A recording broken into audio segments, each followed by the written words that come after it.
Bismillahirrahmanirrahim. Assalamualaikum warahmatullahi wabarakatuh. Alhamdulillahi ala ihsani wa syukru lahu ala taufiqihi wa amtinani. Asyhadu an la ilaha illallah wahdahu la syarika lahu ta'ziman li sya'ni wa asyhadu anna Muhammadan abduhu wa rasuluhu da'ila ridwani. Allahumma salli alaihi wa ala alihi wa ashabihi wa ikhwani. Hadirin dan hadirat yang dirahmati Allah Subhanahu wa taala, pada siang hari ini insyaallah kita akan membahas tentang dampak maksiat atau dosa-dosa dalam kehidupan kita ya. Dan saya akan membacakan dari kitab Ad-Da' wad-Dawa atau Al-Jawabul Kafi karya Al-Imam Ibnu Qayyim rahimahullahu taala. Beliau membuat suatu fasal yang sangat luar biasa. Judulnya Faslun min adraril ma'asi lil abdi fi dinihi wa dunyahu wa akhiratihi. Di antara bahayanya maksiat-maksiat terhadap hamba, yaitu kemudaratan yang akan menimpa hamba terkait dengan agamanya, terkait dengan dunianya dan juga akhiratnya. Sampai Ibnul Wazir dalam kitabnya Al-Awasim wal Qawasim memuji fasal ini ya. Ulama lain memuji fasal yang dibuat oleh Ibnul Qayyim ini. Beliau berkata, "Wa min ahsani man jama'a fi dzalik." Dan di antara yang paling bagus dalam mengumpulkan dampak-dampak maksiat adalah Ibnu Qayyim al-Jauziyah, tilmidu Syekhul Islam Ibnu Taimiyah. Itu Ibnu Qayyim al-Jauziyah, muridnya Syekh Islam Taimiyah. Wa minhu istamadda, dan Ibnu Qayyim mengambil dari Ibnu Taimiyah. Wa dzalika fi kitabin lahu sammahu al-Jawab al-Kafi. Yaitu dalam kitabnya yang beliau beri judul Al-Jawabul Kafi.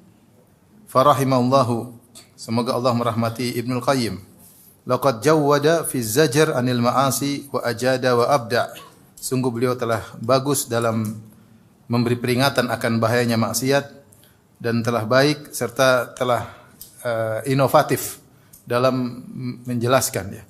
Wa afada wa amta, beliau memberikan faedah dan luar biasa menyenangkan ya. Faedah yang disampaikan. Wa jaa bima lam yusbaq ila mithlihi, dan beliau mendatangkan faedah-faedah yang belum ada seorang ulama pun sebelumnya mendatangkan faedah-faedah seperti dalam kitab tersebut. Ini pujian ulama terhadap kitab Ibnu Qayyim, terutama fasal ini, fasal tentang bahayanya maksiat ya dalam kehidupan seorang hamba. Kemudian beliau sebutkan banyak sekali dampak buruk terkait dengan dunianya, agamanya maupun akhiratnya. Maka saya akan bacakan ya, sedikit demi sedikit sambil kita merenungkan dan kita hayati ya. Karena siapa sih di antara kita tidak melakukan maksiat?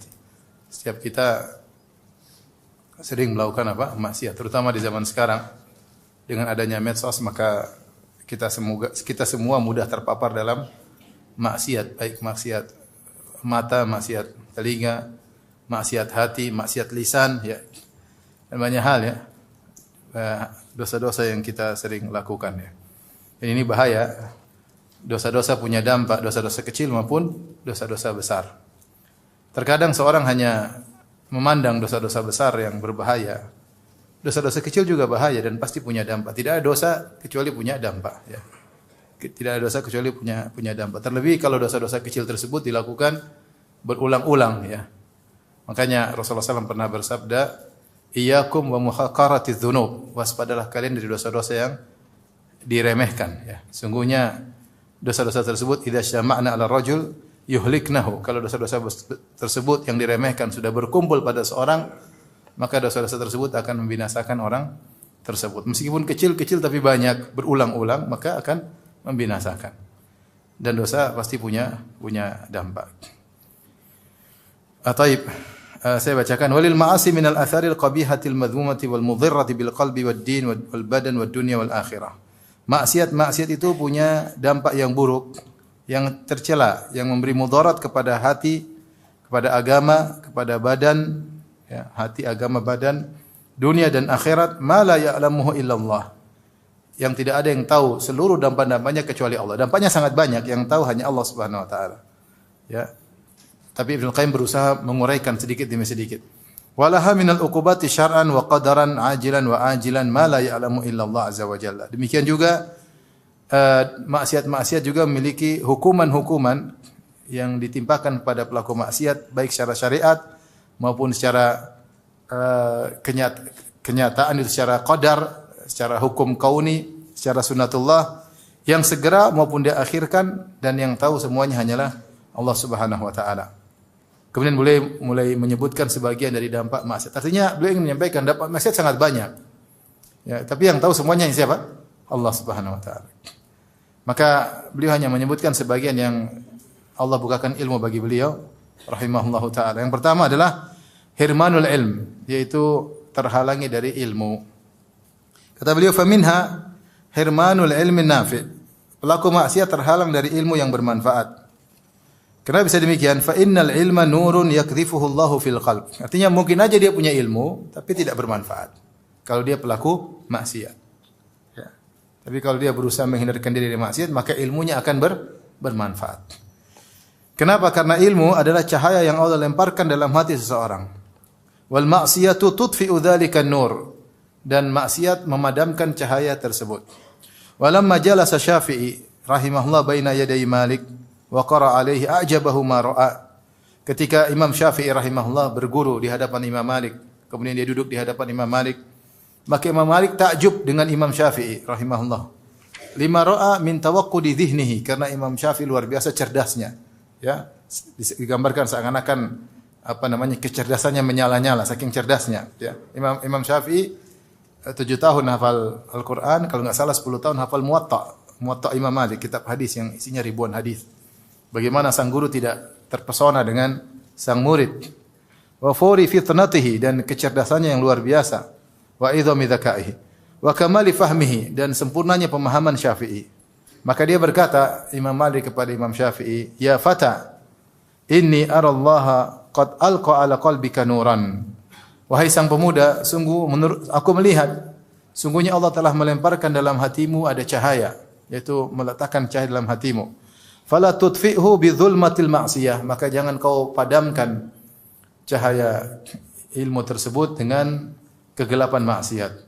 Fatabaqa fi dzulmati yauma yas'a ahlul ilmi fi nuri ilmihim, maka kau akan terjebak dalam kegelapan tersebut hari di mana para penuntut ilmu, para ahli ilmu sedang berusaha berada di cahaya ilmu mereka.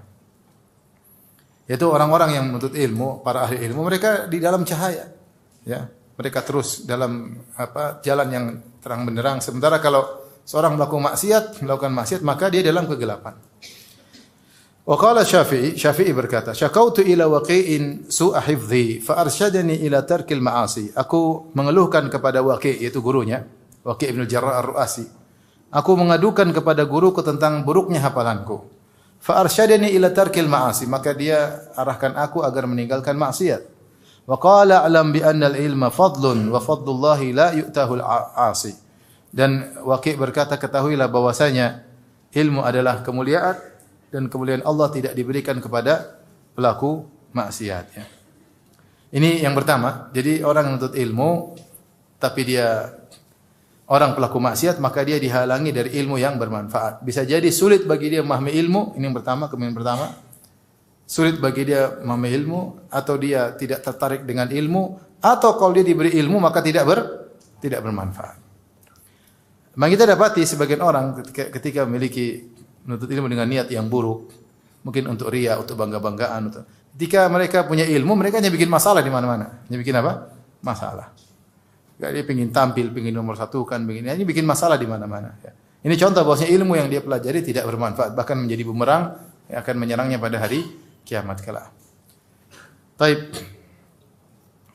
Yang kedua, di antara dampak bermaksiat hirmanu rizq, terhalangi dari rezeki. Wa minha kata Ibnu Qayyim rahimahullah taala hirmanu rizq, pelaku maksiat terhalangi dari rezeki. Rizqul abdan wa rizqul adyan wal qulub minal ma'arif wal mahabbah was sabr wat tawakkul wa ghairi dzalik. Beliau mengatakan terhalangi dari rezeki. Rezeki tersebut terkait dengan rezeki badan, atau rezeki terkait dengan agama, atau rezeki terkait dengan hati. Ya, rezeki secara umum, ya. Jadi bukan maksudnya rezeki secara materi saja, tapi yang terkait dengan badan, mungkin kesehatan, mungkin apa terkait dengan hati. Ya seperti al-ma'arif, ma'rifat kepada Allah menjadi terhalang baginya. Kemudian juga terlepas darinya kesabaran, dia tidak sabar. Kemudian dia tidak tawakal kepada Allah Subhanahu wa taala. Dan dalam Musnad Imam Ahmad dari Nabi sallallahu alaihi wasallam, beliau bersabda, "Innal 'abda la yuhramur rizqa bidzambi yusibuhu." Sungguhnya seorang terhalangi dari rizki gara-gara dosa yang dia lakukan. Hadis ini secara sanad dia lemah tetapi maknanya benar, ya. Karena kata Ibnu Qayyim setelah itu, wa kama anna taqwallahi majlabatur rizq, sebagaimana bertakwa sebab datangnya rizki, maka meninggalkan ketakwaan sebab datangnya kemiskinan. Ya, famastujliba rizqullahi bimithli taatihi wa tarki ma'siyatihi. Dan tidaklah begitu mudah didatangkannya rizki dari Allah seperti dengan sebab ketaatan kepadanya dan meninggalkan maksiat Allah Subhanahu wa taala. Wa may yattaqillaha yaj'al lahu makhraja wa yarzuquhu min haitsu la yahtasib. Siapa yang bertakwa kepada Allah, maka Allah akan berikan solusi baginya dan Allah beri dia rezeki dari arah yang tidak dia sangka-sangka. Jadi ini rezeki umum, termasuk rezeki materi maupun rezeki terkait yang hati, itu sabar, tawakal, terkait dengan agama, ini semua rezeki dari Allah Subhanahu wa taala, ya. Maka di antaranya sabar, ya. Makanya dalam hadis kata Rasulullah sallallahu alaihi wasallam, "Wa ma utiya ahadun ata'an ausa." Tidak ada seorang diberi pemberian yang lebih luas daripada sabar. Daripada apa? Sabar. Sabar itu rezeki dari Allah Subhanahu wa taala. Jika seorang sering bermaksiat, maka bisa jadi rezeki tersebut terhalang darinya. Oleh karenanya, kalau kita sudah berusaha, ternyata rezeki secara materi tidak dapat, ya. Kemudian kehidupan semakin seret, ya. Kemudian kita tidak sabar, ini biasanya karena tidak takwa. Ini tidak takwa. Kurang takwa. Dan di antara ciri orang yang bertakwa, dia diberi rezeki dari arah yang tidak dia sangka-sangka.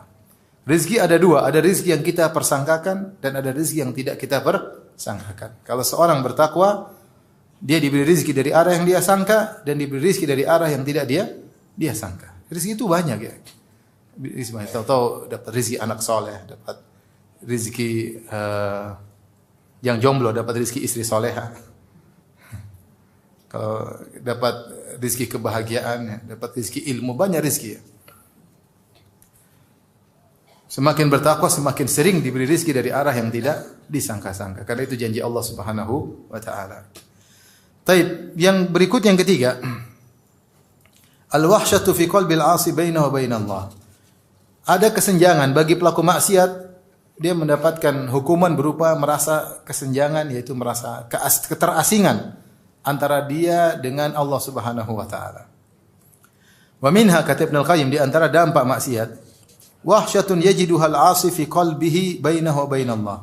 Ada kesenjangan atau ada keterasingan yang didapati oleh pelaku maksiat dalam hatinya antara dia dengan Allah Subhanahu wa taala. La tuwazinuha wahsyatun. Tidak ada keterasingan yang paling menderita seperti keterasingan ini. Wala tuqarinuha ladzatun aslan, dan ini tidak bisa dibandingkan dengan kelezatan manapun. Mau dikasih kelezatan apapun, tapi kalau seorang hatinya merasa terasing dari Allah Subhanahu wa taala, sungguhnya dia menderita. Bahkan kata Ibnu Qayyim rahimahullah taala, walau ijtama'at lahu ladzatud dunya bi asriha lam tafi bitilkal wahsyah. Seandainya seluruh kelezatan dunia dia dapatkan, kekayaan, jabatan, makanan, wanita, semuanya dia, harta dia miliki, tapi ternyata ada keterasingan hatinya dari Allah, maka tidak bisa menambal keterasingan tersebut. Wa hadza amrun la yuhissu bi illa man fi qalbi hayatun. Namun hal ini tidak bisa dirasakan kecuali orang yang hatinya masih hidup. Kalau hatinya masih, dia tahu ketika dia bermaksiat, dia merasa ada kesenjangan antara dia dengan Allah Subhanahu wa taala. Dia kayak ingin menjauh dari Rabb.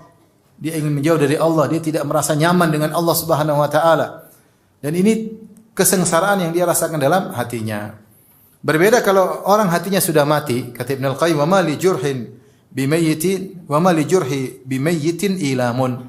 Adapun mayat kalau dilukai maka dia tidak merasa sakit. Artinya hati yang sudah mati dia tidak merasakannya. Tapi orang kalau masih ada iman, kemudian dia terjerumus dalam maksiat, dia pasti merasakan hal tersebut. Ada keterasingan, ketidaknyamanan, kekhawatiran, ketakutan. Ya, tidak ingin dekat dengan Allah. Mau dekat dengan Allah ragu-ragu. Ya. Tidak ada kelezatan dalam beribadah. Mau ke masjid aja enggak enak, mau ikut pengajian enggak enak. Dia ada keterasingan luar biasa antara dia dengan Allah Subhanahu wa taala akibat maksiat yang dia lakukan.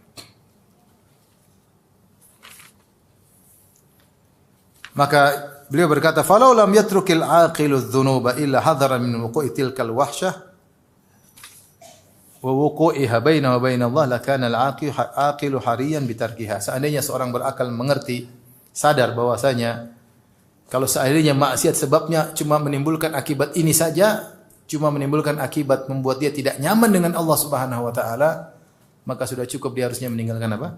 Maksiat. Dia tidak berasa nyaman dengan Allah Subhanahu wa taala. Baik.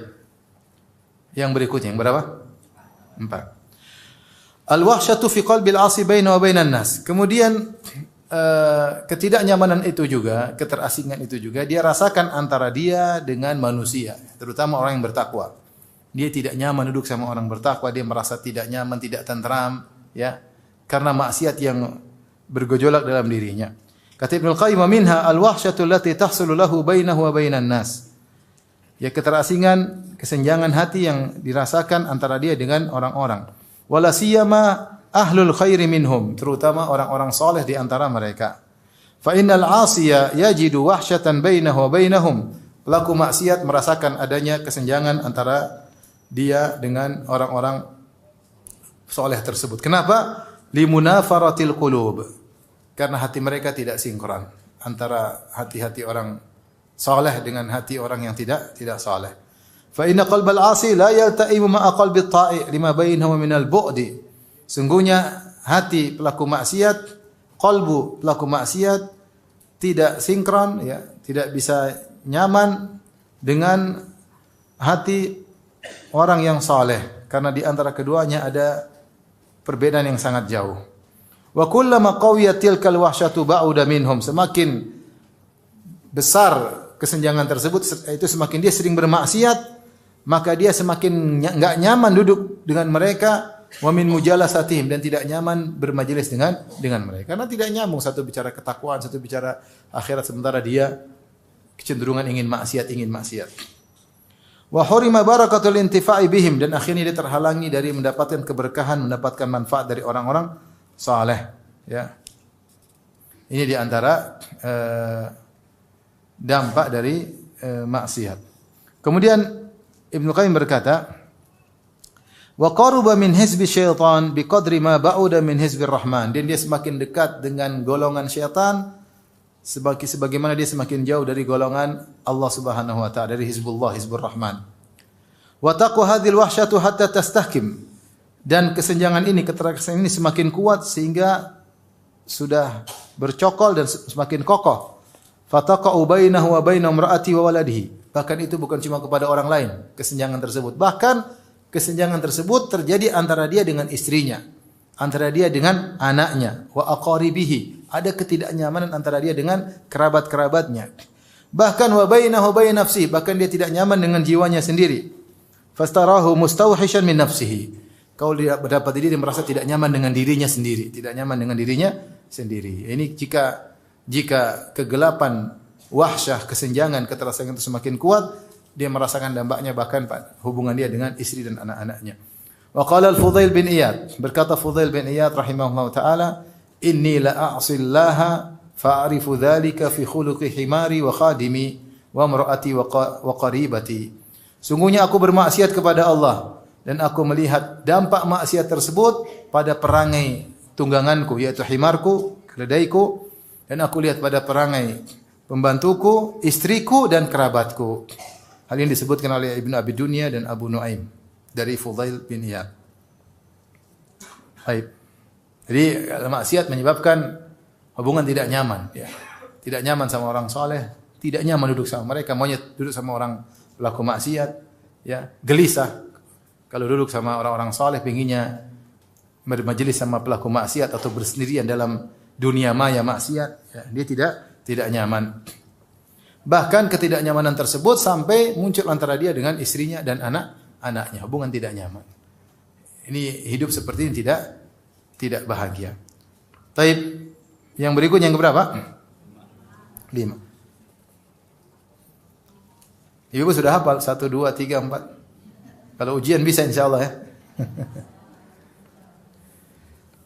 Insyaallah enggak lulus. Yang berikut yang kelima, ta'sirul umur. Pelaku maksiat urusan menjadi ruwet, menjadi susah. Wa minha, di antara dampak maksiat, ta'siru umuril asi. Pelaku maksiat urusannya menjadi susah alaihi. Fala yatawajjahu li amrin illa yajiduhu mughlaqan dunahu. Tidaklah dia melakukan satu kegiatan kecuali tertutup pintunya. Au muta'assiran alaihi. Bisa tapi ternyata sulit, banyak hambatan-hambatan. Wa hadza kama anna man ittaqallaha ja'alahu min amri yusra. Dan ini sebaliknya, orang yang bertakwa kepada Allah, Allah mudahkan urusannya. Faman attala taqwa, siapa yang membuang ketakwaan, ja'alahu min amrihi usra, maka Allah bikin urusannya sulit. Wa yallahil ajab, sungguh menakjubkan. Kaifa yajidul abdu abwabal khairi wal masalihah masdudatan anhu wa turuqaha mu'assaratan alaihi wa huwa la ya'lamu min aina utiya. Demi Allah, sungguh menakjubkan bagaimana seorang hamba melihat pintu-pintu kebaikan tertutup darinya. Kemaslahatan kemudian buntu kepadanya. Jalan-jalan menuju kebaikan sulit semuanya, kemudian dia tidak tahu sebabnya apa. Menakjubkan. Kenapa dia tidak tahu sebabnya? Yang jelas sebabnya karena dia bermaksiat. Bal huwa munkabbun ala ma yazidu umurahu alaihi ta'siran. Dan dia semakin menuju pada perkara yang semakin mempersulit dirinya. Maka kita harus sadar bahwasanya kita dalam urusan-urusan terkadang kita tahu ini baik, kok sulit bagi kita? Kok sulit? Ya jelas karena maksiat. Makanya kalau seorang sudah merasa sulit, sering beristighfar, astagfirullah. Ada ikhwan nazar ditolak melulu, itu pasti maksiat. Pasti maksiat. Kalau jomblo nazar ditolak, apa kurangnya? Saya ganteng-ganteng, pakai mobil, kok ditolak? Ada masalah ini. Segera istighfar. Oleh karenanya, ya, maka aneh kalau seorang ketika ingin melakukan kebaikan, jalan-jalannya tertutup, pintu-pintu tertutup, jalan buntu semua, terus dia tidak sadar, kok bisa? Qul huwa min indi anfusikum. Sebagai firman Allah Subhanahu wa taala, itu semua dari diri kalian sendiri. Yang mempersulit adalah kalian. Coba kalau banyak istighfar, banyak bertobat, insyaallah jalan-jalan terbuka. Taib, yang berikutnya yang berapa? Yang keenam, zulmatun fil qalb. Kata Ibnu Qayyim, yaitu ada kegelapan dalam hati, merasa kegelapan. Wa minha, di antara dampak maksiat, zulmatun yajiduha fi qalbihi haqiqatan. Seorang pelaku maksiat mendapat di dalam dirinya ada kegelapan yang hakiki. Yuhissu biha kama yuhissu bi zulmatil lail al-bahim idza dlahamma. Dia benar-benar merasakan kegelapan tersebut sebagaimana jika dia berada di dalam kegelapan malam yang gelap gulita. Ada kegelapan tersebut dia rasakan. Fatasiru zulmatul ma'siyati liqalbihi kadzulmatil hissiyati li basarihi. Maka jadilah kegelapan dalam hatinya seperti kegelapan yang nyata di depan matanya. Fa inna ta'ata nurun, karena ketaatan adalah cahaya. Wal ma'siyatu zulmah, dan kemaksiatan adalah kegelapan. Wa kullama qawiyatiz zulmatu izdadat hayratuhu. Semakin besar kegelapan tersebut, maka semakin besar kebimbangannya. Orang tersebut semakin bingung. Hatta yaqa fil bid'ah wad dhalalat, sehingga dia terjerumus dalam bid'ah, kesesatan-kesesatan. Wal umuril muhlikati wa huwa la yash'ur, dia terjerumus dalam perkara-perkara yang binasakan dan dia tidak sadar. Ka'ama kharaja fi dhulmatil lail yamshi wahdahu, seperti orang buta yang keluar di tengah malam gelap gulita kemudian dia berjalan sendiri.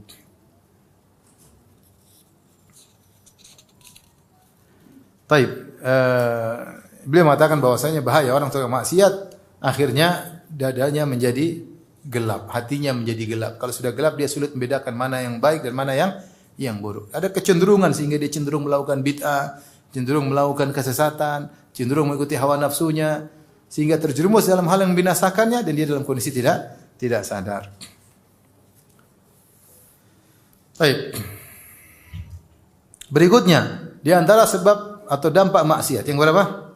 Yang ketujuh, wahnul qalbi wal badan, membuat lemah hati dan badan. Hati menjadi lemah, badan juga menjadi lemah. Wa minha anna al-ma'asi tuhinul qalba wal badan. Maksiat menjadikan hati menjadi lemah dan badan juga menjadi lemah. Amma wahnuha lil qalbi fa amrun zahir.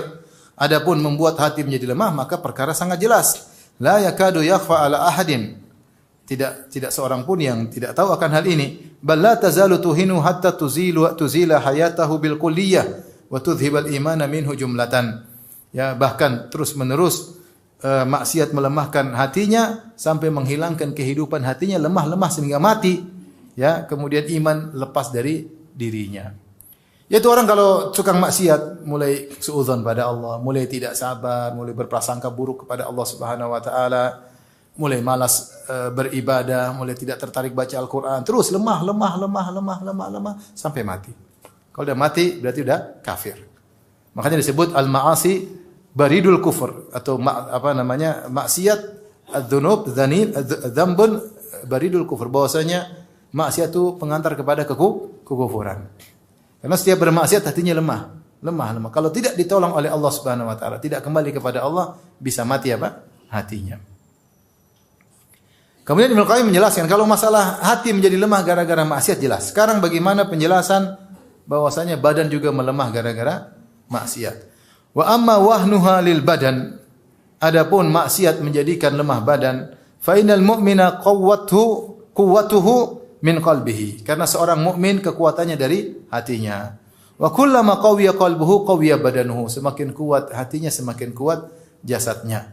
Wa ammal fajir, adapun fajir, fa innahu wa in kana qawiyal badan, adapun fajir meskipun badannya kuat, fa huwa adhafu syai'in indal haja ilaihi, tapi badannya tersebut menjadi sangat lemah ketika dia membutuhkan badannya tersebut. Fatakhunuhu quwwatuhu, maka kekuatan badannya akan berkhianat kepadanya. Ahwa jama yakunu ila nafsi, ketika dia sedang membutuhkan kekuatannya. Wa ta'ammal quwwata abdani Faris war Rum, perhatikan tentang kekuatan Romawi dan Persia. Siapa yang ragu dengan kekuatan mereka? Orang-orang Eropa, tubuh besar-besar, tinggi-tinggi, kuat. Kaifa khanathum ahwa jama kanu ilai, bagaimana kekuatan mereka berkhianat kepada mereka ketika mereka sangat membutuhkan kekuatan badan tersebut. Wa qaharahum ahlul iman bi quwwati qulubihim, mereka kalah dengan ahlul iman, para sahabat yang mereka mungkin makannya sedikit, badannya tidak sebesar orang-orang Romawi, tetapi hati mereka kuat. Ma'anna abnanahum kanat dhaifah, padahal para sahabat badan mereka lemah. Kalau kita lihat bagaimana kisah Khalid bin Walid berperang melawan orang Romawi dan Persia, berlipat-lipat jumlah mereka, berlipat-lipat ganda. Ya, tetapi bagaimana Khalid bin Walid bisa mengalahkan mereka? Kenapa? Karena kekuatan hati mereka. Sementara makanan mereka terbatas, badan mereka lemah. Wa khuyuluhum dhaifah, kuda-kuda mereka juga lemah. Kaum muslimin. Wa uddatuhum dhaifah, persenjataan mereka juga lemah. Wa inna ma qaharuhum bi quwwati imanihim wa qulubihim. Namun para sahabat bisa mengalahkan mereka dengan apa? Kekuatan iman mereka. Maka ini bukan, seakan-akan Ibnu Qayyim mengatakan bukan omong kosong. Kalau orang hatinya kuat, dia bisa mengalahkan fisik yang kuat. Meskipun fisik dia mungkin lemah, tapi dengan kekuatan hati yang kuat, fisiknya menjadi kuat untuk mengalahkan secara kasat mata fisik musuh lebih kuat, namun bisa kalah. Dia sebutkan contohnya seperti ini. Ya, para sahabat jalan jauh, bayangkan. Pergi ke negeri Romawi, ratusan kilo, bahkan ribuan kilo, 1000 kilo lebih mereka berjalan. Bawa perbekalan yang seadanya, kuda-kuda yang sudah mungkin keletihan, kemudian jumlah yang sedikit, kemudian sampai di negeri musuh, melawan musuh yang berlipat ganda, ternyata sahabat menang. Apa yang buat mereka menang? Hati mereka yang apa? Yang kuat. Secara fisik mereka menang, mereka perang secara fisik. Ya, dan mereka menang. Makanya ketika Khalid bin Walid ditanya, "Siapa? Kau datang dengan siapa?" Kata Khalid bin Walid, "Saya datang dengan kaum yang mencintai kematian sebagaimana kalian mencintai kehidupan." Subhanallah. Kata Khalid bin Walid, "Saya datang dengan kaum yang mencintai kematian sebagaimana kalian mencintai apa? Kehidupan." Repot lawan dengan musuh seperti ini. Repot. Ya, akhirnya kalah mereka. Jadi benar bahwasanya iman yang kuat membuat tubuh juga menjadi apa? Menjadi kuat ya. Dan saya sudah sampaikan tadi dalam pengajian, lihat kita dapati para ulama kita ya. Mereka bukan olahragawan, tapi mereka kuat. Kadang mereka ke sana kemari, kemudian sampai dipanjangkan umur oleh Allah Subhanahu wa taala. mereka tidak pikun. Luar biasa ya. Allah beri apa? Kekuatan apa? Hati mereka apa? Hati mereka kuat. Sehingga diberi kekuatan badan oleh Allah Subhanahu wa taala. Yang berikutnya, yang keberapa? Yang ke-8. Hirmanut ta'ah. Pelaku maksiat terhalangi dari ketaatan. Gara-gara dia bermaksiat, dia tidak melakukan ketaatan. Wa min hirmanut ta'ah, falau lam yakun lidzambi uqubatun illa annahu yufawwitu ala fa'ilihi ta'atan aw ta'atin yuhmadu aqibatuha wa tanfa'uhu ahwaja ma yakunu ilaiha. Ya. Kalau seandainya tidak ada dampak buruk dari maksiat kecuali maksiat tersebut membuat dia terhalangi dari melakukan ketaatan. Kadang satu ketaatan, kadang ketaatan yang banyak, yaitu efek domino. Gara-gara satu maksiat ini dia terhalangi satu ketaatan, akhirnya berlanjut ketaatan-ketaatan yang lain juga terhalangi. Seandainya waktu misalnya gampang, seorang nonton film Korea. Film Korea berapa menit biasanya? Saya ingin tahu. Film Korea berapa menit? Berapa menit? Jangan pura-pura tidak tahu. Film Korea berapa menit? 60 menit. Taruhlah 60 menit ya. 60 menit dia duduk nonton Korea. Seandainya dia gunakan untuk baca Quran, tentu ada. Dia terhalangi dari maksiat, terhalangi dari ketaatan. Gara-gara nonton apa? Maksiat. 1 jam hilang, seandainya digunakan untuk ketaatan, maka ini sudah cukup seorang hendaknya meninggalkan maksiat. Karena dengan maksiat tersebut dia terhalangi dari ketaatan yang harusnya dia bisa dilakukan di waktu tersebut. Yang jadi masalah, ketaatan yang terhalangi darinya terkadang bukan satu ketaatan, tapi ada efek domino. Ada ketaatan-ketaatan lain yang akhirnya terhalangi gara-gara satu maksiat ini. Maka Ibnu Qayyim, seorang yang berakal, seandainya tahu bahwasanya dampak dari maksiat cuma satu ini saja, maka sudah cukup dia meninggalkan maksiat. Karena ketaatan ini luar biasa dampaknya di akhirat kelak, di dunia maupun di akhirat. Dan dia butuh dengan ketaatan tersebut di saat-saat dia sangat butuh kepada kebaikan itu di akhirat kelak. Ternyata ketaatan tersebut tidak dia lakukan. Fa inna dzamba yasuddu fa'ilahu an ta'atin takunu badalahu. Sungguhnya maksiat menghalangi seorang dari melakukan ketaatan yang harusnya dia lakukan ketaatan, dia malah melakukan apa? Maksiat. Wa ma yakfil 'asi uqubata ma'siyati hatta yasuddahu an ta'atin yu'aqabu aidan ala fawatiha. Ya. Sungguh sudah cukuplah bagi seorang pelaku maksiat, dia melakukan maksiat maka dia dihukum ya, selain terhalangi dari ketaatan, dia juga dikasih hukuman akibat tidak melakukan ketaatan tersebut. Wa yaqta'u alaihi aidan tariqa ta'atin ukhra, dan juga akhirnya membuat dia terhalangi dari ketaatan yang lain. Wa ukhra, dan kemudian ketaatan yang lain. Yang ketiga wa rabi'ah, dan ketaatan yang keempat juga terhalangi. Tsumma khamisah, ketaatan yang kelima juga terhalangi gara-gara satu maksiat. Wa halumma jarra, dan seterusnya. Jadi satu maksiat terkadang efek domino. Terkadang efek domino. Maksudnya harusnya seorang misalnya dia 1 jam dia baca sesuatu, dia baca Quran, maka kemudian dari baca Quran tersebut dia baca mungkin tertarik untuk sedekah gara-gara ada ayat tentang sedekah atau silaturahmi, akhirnya dia melakukan ketaatan yang berikutnya. Ya. Mungkin akhirnya malam dia sholat malam karena dia tadi sebelum tidur baca apa? Al-Quran, akhirnya malam dia sholat malam, akhirnya dia sholat subuh. Coba kalau dia nonton maksiat, ketaatan lewat semua. Dia tidur, sholat malam enggak sholat malam, subuh lewat, sholat duha. Salat subuh di waktu apa? Duha. Salat qobliyah jadi ba'diyah. Lanjut. Pagi-pagi bangun hati menjadi apa? Kering, lupa silaturahmi, lupa sedekah. Ini contoh, maksudnya satu maksiat bisa menghalangi dari ketaatan, efek domino juga terkadang panjang. Fa yanqatu alaihi bidzambi ta'atun katsira. Gara-gara satu dosa, maka terputus darinya rantai ketaatan yang panjang. Kullu wahidatin minha khairun lahu minad dunya wa ma 'alaiha. Setiap kebaikan yang terhalangi darinya lebih baik daripada dunia dan seisinya. Gara-gara nonton film Korea, dia tidak salat malam. Salat malam ini lebih baik daripada dunia dan seisinya. Yang dia lakukan mungkin setengah jam, 1/4 jam, 1 jam, lebih baik daripada dunia dan seluruh seisinya.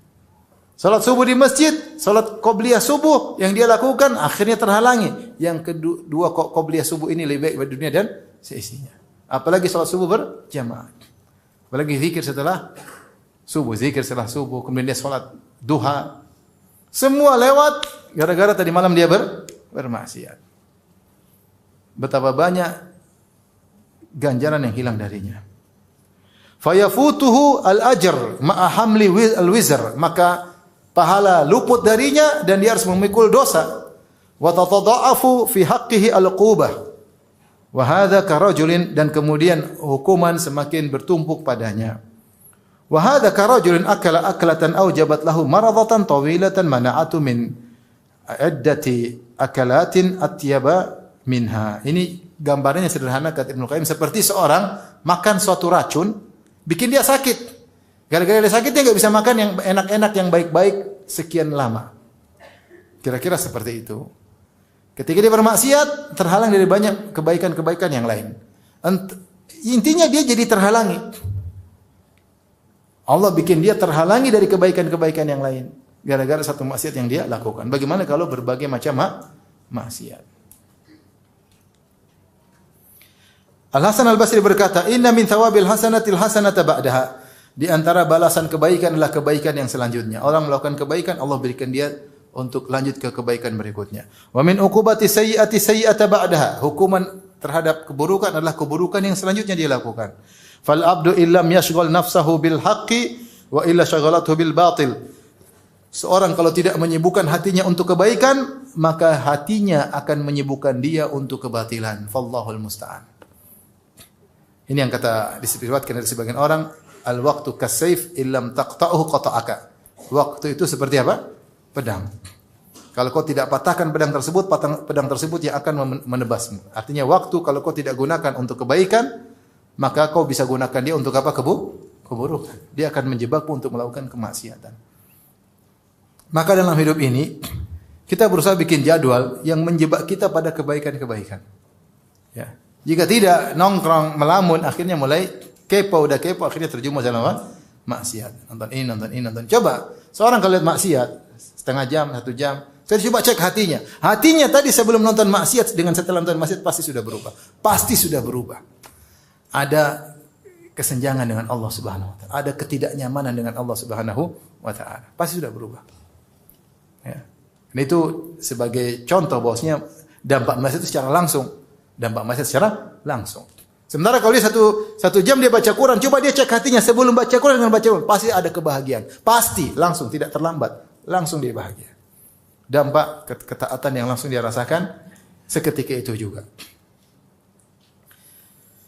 Tapi sekarang ke berapa? 9. Ini banyak puluhan, sampai subuh juga nggak selesai. Tebal. Ini dampak maksiat setebal ini.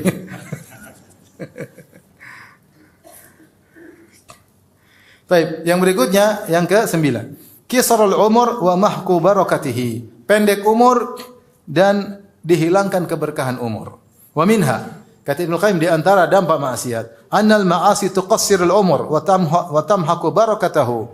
Maksiat memendekkan umur dan menghilangkan keberkahannya. Wala budda, dan pasti. Fa innal birra wat taqwa kama yazidu fil umur, fal ma'siyatu wal fujur tuqassirul umur. Sebagaimana kebajikan dan ketakwaan menambah umur, dan maksiat, maka maksiat dan kefajiran mengurangi umur.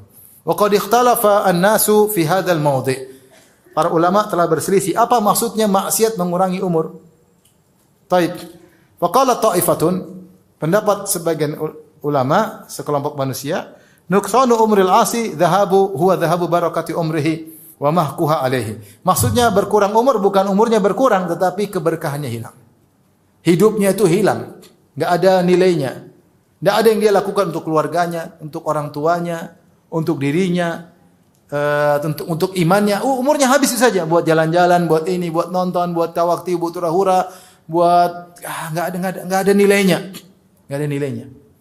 Anak-anaknya tidak merasakan keberkahan keberadaan bapaknya, keberadaan ibunya. Ya, orang tuanya tidak merasakan ada keberkahan anaknya, enggak ada. Habis umurnya. Kenapa? Habis dengan maksiat. Ini maksudnya berkurangi umur. Wa hadza haqqun. Dan ini benar kata Ibnu Qayyim, wa huwa ba'dhu ta'thiril ma'asi, dan ini sebagian dari dampak maksiat. Wa qala ta'ifatun, sekelompok ulama lain berpendapat lain. Bal tunqisu haqiqatan. Menurut sebagian ulama, umurnya benar-benar berkurang secara hakikat. Kama yanqusu rizq, sebagaimana rizki berkurang secara hakikat. Fa inna Allah Subhanahu wa ta'ala ja'ala lil umur wal rizqi wal barakati fihima asbaban tukaththiruhuma wa tunammihima wa taziduhuma. Karena Allah membuat sebab-sebab yang bisa menambah umur, menambah rizki dan menambah keberkahan. Ya, jadi ketika mereka maksiat mengurangi umur, mengurangi rizki, benar-benar rizki berkurang, umur juga berkurang. Harusnya dia mungkin hidup 70 tahun jadi 50 tahun, harusnya 90 tahun jadi berkurang, rizkinya berkurang dan keberkahan juga berkurang. Qalu wala yamtani'u ziyadatul umur bi asbabin kama yanqusu bi asbabin. Sebagaimana umur bisa bertambah dengan sebab, maka juga bisa berkurang dengan sebab. Fal arzaq wal ajal wa sa'ada wa syaqa wa shihha wal marad. Rezeki, ajal, kebahagiaan, penderitaan, kesehatan, sakit, miskin, kaya, semuanya dengan takdir Allah. Ya, tetapi Allah mentakdirkannya bi asbabin ja'alaha, dengan sebab-sebab yang menimbulkan akibat. Ya, benar semua sudah takdir, tapi ada Allah menjadikan sebab yang menimbulkan apa? Akibat. Berikutnya waqala tafi'atun ukhra, berkata kelompok yang ketiga. Ta'thirul ma'asi fi mahqil umur innama huwa, ya ini mirip dengan yang pertama, yaitu bukan hakiki tapi majazi. Bahwasanya dampak dari maksiat dalam menghilangkan umur, menghilangkan keberkahan umur, innama huwa bi anna haqiqatal hayat hi hayatul qalb. Kenapa? Karena hakikat kehidupan adalah kehidupan hati, bukan kehidupan badan. Walihada ja'ala Allah subhanahu al-kafir mayyitan ghairu hayyin. Oleh karenanya Allah menjadikan orang kafir itu mayit. Kafir itu dianggap mayit oleh Allah, bukan orang hidup. Kama qala ta'ala amwatun ghairu ahya. Mereka adalah orang mayat-mayat bukan hidup, karena yang Allah tinjau adalah hatinya, bukan jasadnya. Fal hayatu fil haqiqati innama hiya hayatul qalb. Kehidupan yang sungguhnya adalah kehidupan hati. Wa umrul insan muddatu hayatihi, dan umur manusia adalah sepanjang hayatnya, sepanjang hidupnya. Falaisa umruhu illa awqatu hayatihi billah. Fatilka sa'atu umrihi. Maka kehidupan yang sungguhnya jika hatinya bersama Allah. Jika hatinya tidak bersama Allah, berarti dia tidak sedang ada umurnya. Jadi seakan-akan pendapat dia mengatakan kehidupan sungguhnya itu kehidupan hati. Nah, kalau mau dibilang hati yang hidup adalah hati yang bersama Allah. Kalau hati gunakan maksiat, itu hati sedang mati. Hati sedang mati. Maka orang melakukan maksiat sungguhnya kehidupannya semakin pendek. Karena kehidupan hatinya banyak digunakan untuk maksiat kepada Allah Subhanahu wa taala.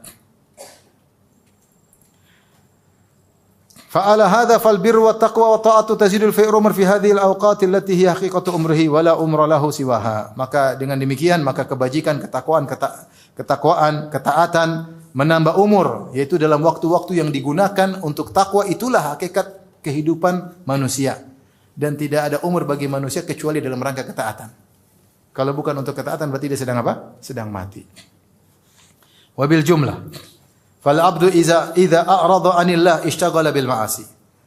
Ketahuilah kesimpulannya, jika seorang hamba berpaling dari Allah maka dia sibuk dengan maksiat. Dha'at alaihi ayyamu hayatihi, maka akan hilang pergi sia-sia hari-hari kehidupannya.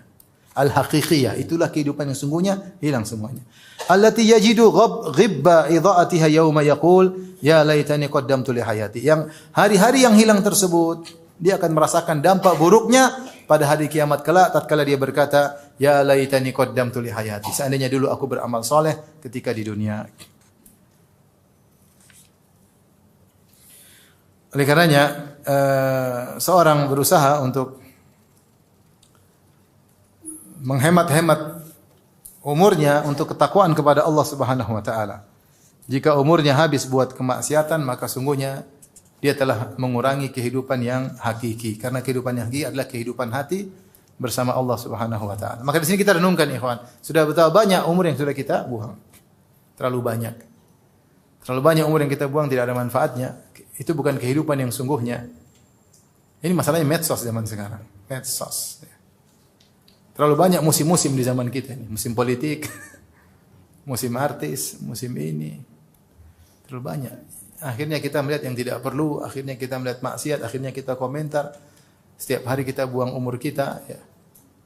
Kita istilahnya browsing, ya. Kita berpindah dari satu klip ke klip berikutnya. Akhirnya kita buang umur kita, ya.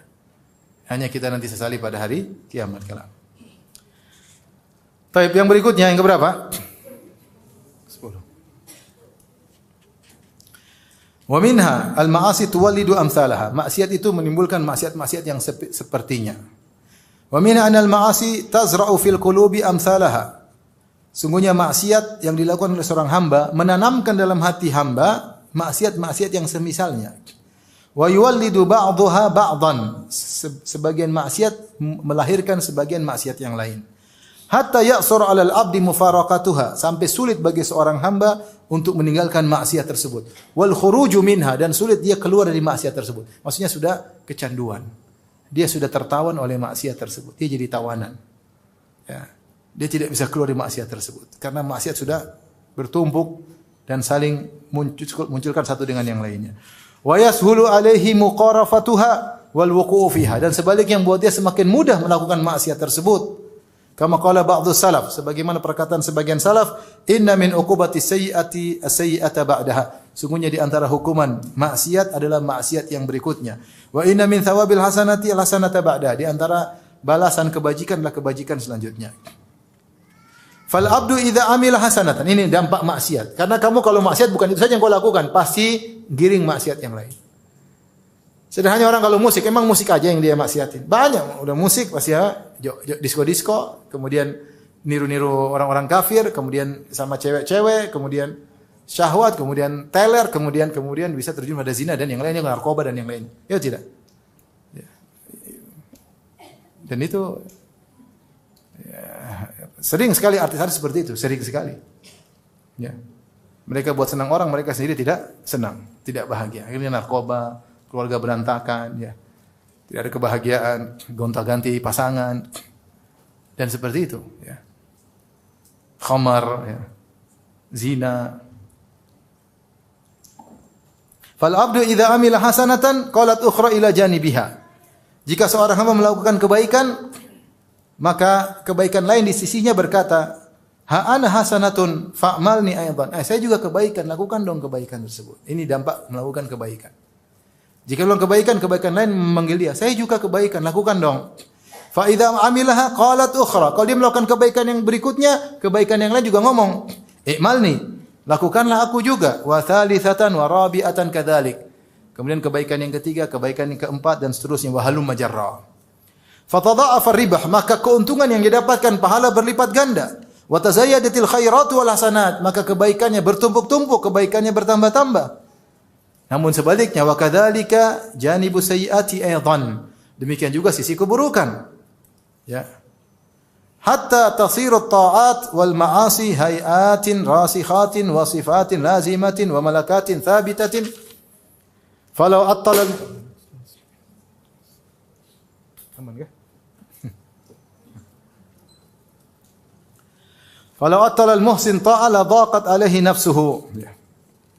Kata beliau Ibnu Qayyim rahimahullah taala, bahwasanya ketika seorang melakukan kebaikan akan bertumpuk-tumpuk sehingga menjadi suatu kondisi yang kokoh dan sifat yang melazimi. Demikian pula keburukan. Kita melakukan maksiat yang satu, maksiat yang lain mengatakan saya juga maksiat. Kenapa kau tidak lakukan? Maksiat juga melakukan, saya juga maksiat. Kenapa kau tidak melakukan? Kenapa kau hanya melakukan maksiat yang itu? Saya juga dong. Akhirnya bertumpuk-tumpuk maksiat yang satu dengan yang lainnya. Ya. Aman ya kalau enggak ganti. Aman ya. Sampai Ibnu Qayyim mengatakan, perhatikan di sini.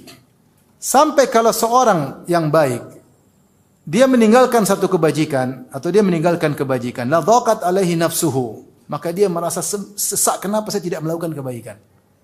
Artinya dia sudah kecanduan apa? Kebaikan. Dia hari ini tidak salat malam, dia aduh, kenapa saya tidak salat malam? Kenapa tadi sudah alarm bunyi tapi saya tidur lagi? Ya. Kenapa saya tidak berbuat baik sama dia? Kenapa saya tidak bersedekah hari ini? Kenapa saya tidak salat duha hari ini? Kenapa hari ini saya tidak baca Quran? Dia merasa sesak dirinya. Ya. Wa dhaqat aila ardu bima rahubat. Ya.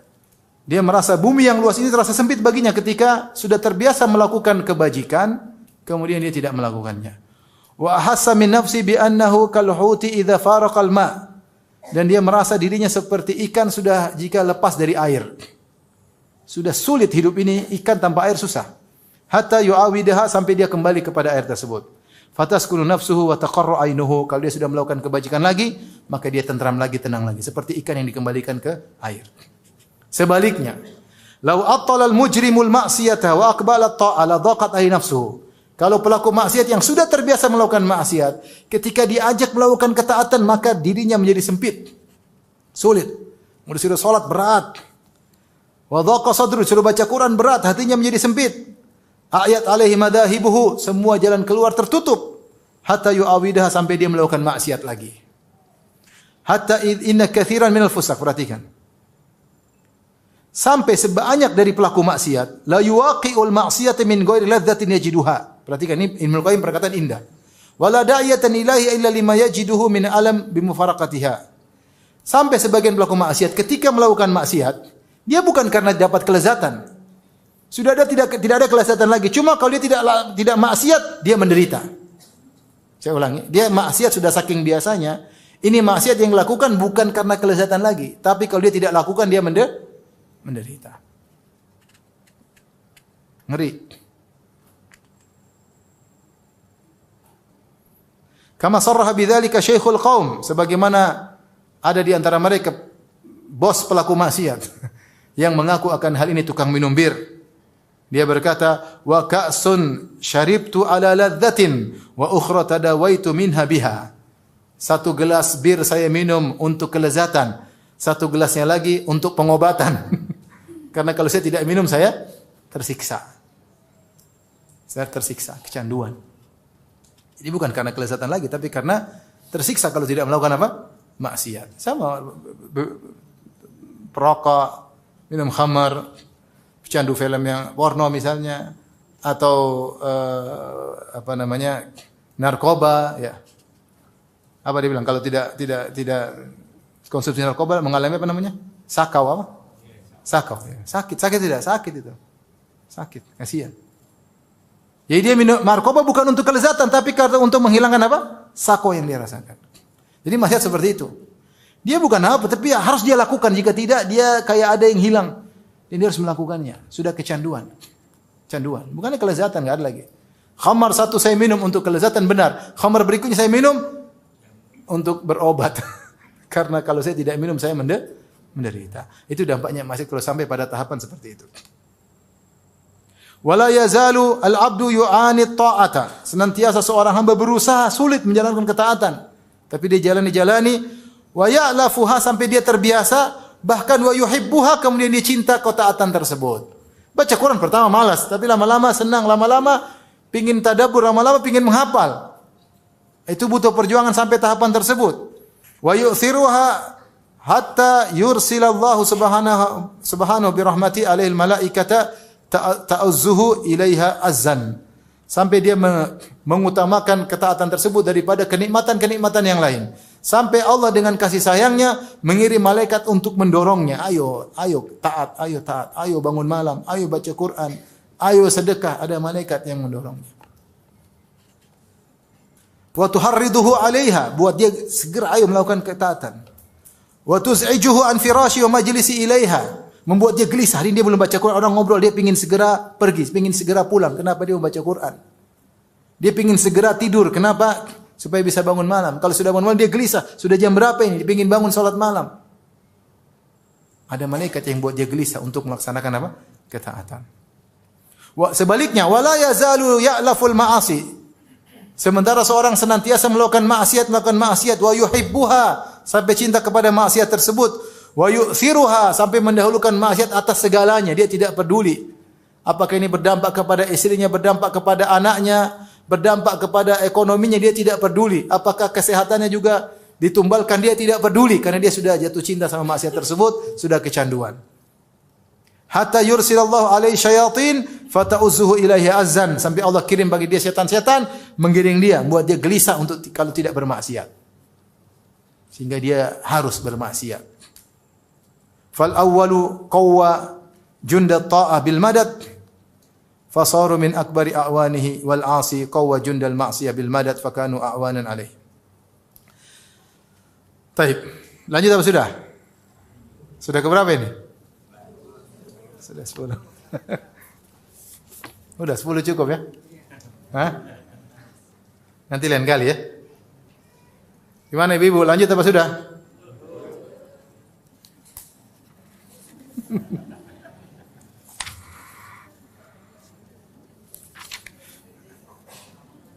Dua lagi ya. Dua lagi. Biar apa? Satu lusin, 12. Yang ke-11, al-ma'asi tud'iful qalba an iradatihi. Maksiat menjadikan hati lemah, keinginannya menjadi lemah, ya. Wa minha wa huwa min akhwafiha 'alal abdi, dan ini di antara dampak yang paling dikhawatirkan menimpa seorang hamba. Annaha tud'iful qalba an iradatihi, sehingga dia melemahkan hati untuk ingin melakukan kebajikan, lemah, semakin lemah. Fataqwa iradatul ma'siyah, adapun keinginan bermaksiat semakin besar. Wa tad'ufu iradatu taubah syai'an fa syai'an. Pingin taubat semakin lemah. Kepingin taubat tadinya awal pingin taubat, lama-lama semakin tidak pingin bertobat. Semakin lemah. Ila an tansalikha min qalbihi iradatu taubah bil kulliyah, sampai keinginan taubat hilang sama sekali. Sudah dia enjoy dengan maksiat, dia tenggelam dalam maksiat. Falau mata nasifu lama taba ila Allah. Ya. Falau mata nisfuhu lama taba ila Allah. Fayati minal istighfar wa taubatil kadzdzabin bil lisan bi syai'in katsir. Ya. Wa qalbu maqudun bil ma'siyah. Makanya akhirnya apa? Betapa kalau seandainya hatinya mati setengah, kita sudah sulit mengatakan dia bertobat kepada Allah. Ya, kenapa? Dia mungkin bilang istighfar, mungkin dia bilang saya bertobat dengan lisannya sering, hatinya sudah mati setengah. Bagaimana kalau mati seluruhnya? Ibnu Qayyim mengatakan seandainya setengah hati sudah mati, ya, dia kemudian beristighfar, taubat itu pun kita ragukan taubatnya. Kenapa? Sebagaimana taubatnya kadzdzabin. Fayati minal istighfar wa taubatal kadzdzabin bil lisan bi syai'in katsir, seperti para pendusta yang kami bertobat, kami beristighfar, wa qalbu maqudun bil ma'siyah, sementara hatinya pingin melakukan maksiat. Hatinya berazam untuk maksiat. Musirrun 'alaiha, masih rindu dan candu untuk maksiat. Azimun 'ala muwaqa'atiha mata amkanathu, dan bertekad untuk melakukannya kapan bisa bermaksiat. Wa hadza min a'zamil amradi wa aqrabiha ilal halak, dan ini adalah penyakit yang paling berbahaya yang menjerumuskan dalam kebinasaan. Ini hati-hati. Orang bermaksiat akhirnya tidak berpikir taubat. Akhirnya lupa untuk bertobat dan tidak terbetik hatinya untuk bertobat sedikit pun. Ini bahaya. Kalau sudah begitu kemudian mati, selesai. Yang terakhir. Yang ke-12. Al-ma'asi tudhibu minal qalbi istiqbahaha. Maksiat itu menyebabkan tidak ada lagi dari hati rasa memandang maksiat itu buruk. Artinya kalau orang beriman lihat maksiat itu buruk, tapi karena dia sering bermaksiat, akhirnya bagi dia maksiat itu tidak buruk. Ini berbahaya. Wa minha, yang ke-12, annahu yansalikhu minal qalbi istiqbahul maksiyah. Gara-gara maksiat maka hilang dari hati rasa memandang buruk kemaksiatan. Fatasiru lahu adatan, jadilah maksiat itu adalah tradisi dia, kebiasaan dia. Fala yastaqbihuha min nafsi wala min ghairihi, sehingga dia tidak memandang maksiat yang dia lakukan buruk, apa yang dia lakukan atau maksiat orang lain yang dia mandang dia lakukan biasa aja. Dia lihat orang lain juga biasa aja. Ini benar, ikhwan. Coba bayangkan, enggak usah orang melakukan. Orang yang sering nonton film Korea misalnya, lihat cewek berdua buka aurat, pacaran, dia biasa aja. Dia lihat anaknya akhirnya buka aurat, biasanya sering lihat, enggak ada masalah. Padahal bukan dia melakukan, cuma nonton. Lihat orang pacaran, anaknya pacaran biasa aja karena dia sering lihat orang apa? Pacaran. Ya. Jadi baru melihat maksiat tanpa mengingkari. Apalagi kalau dia sendiri yang melakukan, lama-lama biasa. Lama-lama dia tidak memandang itu buruk. Wala yastaqbihu min nafsi ru'yatan nasi lahu. Bahkan lebih parah, orang tahu dia melakukan maksiat, dia santai-santai aja. Ini udah parah lagi. Dia memandang dirinya tidak mengapa, memandang orang lain. Akhirnya ketika orang tahu dia melakukan maksiat, dia biasa-biasa saja. Tidak ada rasa malu, santai aja. Wala kalamahum fihi, dan tidak perlu orang ngomong tentang dia. Ini zaman dulu, ikhwan. Zaman sekarang orang melakukan maksiat, ketahuan melakukan maksiat, tetap jadi tokoh. Tetap jadi bintang, tetap jadi artis. Karena rakyatnya seperti itu. Mau apa? Ini Ibnu Qayyim bicara zaman dulu. Zaman sekarang kalau kemaksiat, ketahuan ini, tetap aja jadi artis. Tetap aja dipuja-puja. Tetap aja disanjung-sanjung. Tetap aja di bintang iklan. Ya. Karena masyarakatnya seperti itu. Wa hadzal hal 'inda arbabil fusuq huwa ghayatu tahattuq wa tamamul ladzah. Kondisi seperti ini di sisi para pembesar tukang maksiat ini adalah puncak dan kesempurnaan kelezatan. Hatta yaftakhiru ahadum fil majalis, sampai di antara mereka ada yang membanggakan kemaksiatan. Lagi kumpulkan bersama orang dia bangga dengan maksiat. Wa yuhadditsu biha ma lam ya'lam annahu amilah. Bahkan dia cerita maksiat yang orang-orang tidak tahu dia lakukan. Saya begini. Dia berkata, "Ya fulan amiltu kadza wa kadza." Tahukah kamu saya melakukan demikian. Ini Ibnu Qayyim bercerita zaman dulu, majelis. Sekarang bukan majelis. Di YouTube, di mana, di terang-terangan. Wa yaqulu li ghairi mimman lam yanal ma nala huwa min ajnasil ma'asi. Ya mu'athir wa ayya syai'in nilta anta. Ya. Atau ya mu'athir. Bahkan di antara mereka ada yang bangga-banggaan. Membanggakan maksiat yang tidak dilakukan oleh orang lain. Emang ante bikin apa? Saya sudah begini bangga. Wa bi ayyi syai'in hadaita? Apa yang sudah kau lakukan? Kau belum bisa seperti saya. Ana hadaitu bi fulana wa fulana. Saya sudah berzina dengan si fulana, bangga. Wa bi fulan wa fulan minal murdanil hisan. Saya telah melakukan homoseksual dengan ini dan ini. Bangga. Wa anfaqtu ala dzalika minal amwal kaita wa kaita. Sudah keluarkan uang untuk ini. Oh, saya sudah jalan sana, saya sudah main judi. Dia bangga dengan yang masih lakukan. Wa yatabajjahu bidzalika baina julasaihi, dan dia merasa bangga di hadapan teman-teman duduknya. Wa minhum man yadhkuru dzalika ba'da 40 sanatan aw aktsara aw aqal min iflasihi wa kibari sinni wa dha'fihi. Bahkan di antara mereka cerita 40 tahun kemudian dia masih banggain, padahal dia sudah tua, sudah lemah, sudah bangkrut ya. Masih bangga dengan maksiat yang dia lakukan dahulu.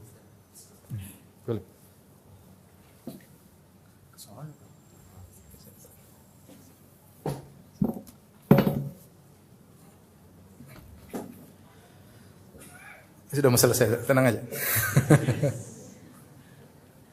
Jadi kalau maksiat sudah masuk dalam hati seorang, ya, maka dia bahkan bangga dengan maksiat tersebut. Hatinya sudah benar-benar rusak. Tadinya malu hilang. Tadinya memandang maksiat buruk, sudah enggak buruk lagi. Melihat orang melakukan keburukan, dia tidak menganggap buruk. Bahkan dia akhirnya membanggakan kemaksiatan yang dia lakukan. Kalau dia tidak bertobat, maka binasalah dia. Wa hadha ad-darbu minan nasi la yu'afawna minhu wa tusaddu alaihim tariqut taubah. Kelompok model manusia seperti ini tidak akan selamat, tidak diampuni oleh Allah. Akan tertutup darinya pintu taubat. Wa tughlaqu anhum abwabuha, maka pintu-pintu taubat tertutup dari mereka. Fayamutu ahadum bila taubah, maka salah seorang dari mereka mati tanpa bertobat. Kama qala Nabi sallallahu alaihi wasallam, sebagaimana Nabi bersabda, kullu ummati mu'afan ilal mujahirin.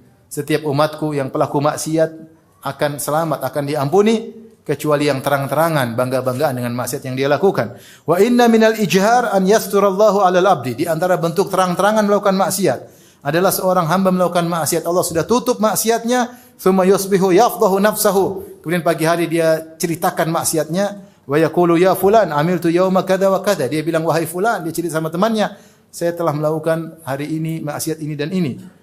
Fayahtiku nafsahu, maka dia membongkar tirai yang menutup aibnya, dia bongkar, dia robek. Waqad bata yasturuhu rabbuhu, padahal tadi malam Allah sudah tutup apa? Maksiat yang dia lakukan. Taib, inilah selusin dampak dari maksiat.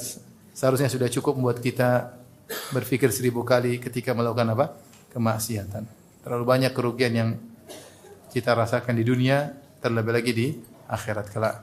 Intinya ikhwan, orang ingin cari kebahagiaan dengan maksiat itu hanya kebahagiaan yang semu. Ingin bahagia jangan maksiat. Kalau dia maksiat, tadi berkata Ibnu Qayyim rahimahullah indah, dia mengatakan siapa yang melawan hawa nafsunya, karena hawa nafsunya ingin satu kelezatan, maka Allah akan ganti dengan kelezatan yang banyak. Ya, saya ulangi, siapa yang saya baca ini?